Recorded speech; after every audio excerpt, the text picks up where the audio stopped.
Recipe White Chana Biryani.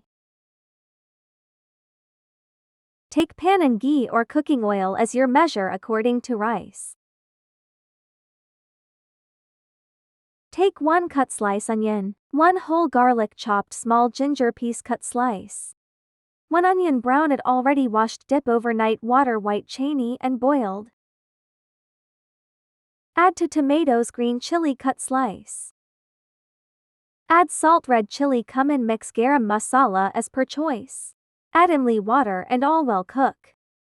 Add white chana boiled water as per measure rice for example 1 glass rice add 2 glass water.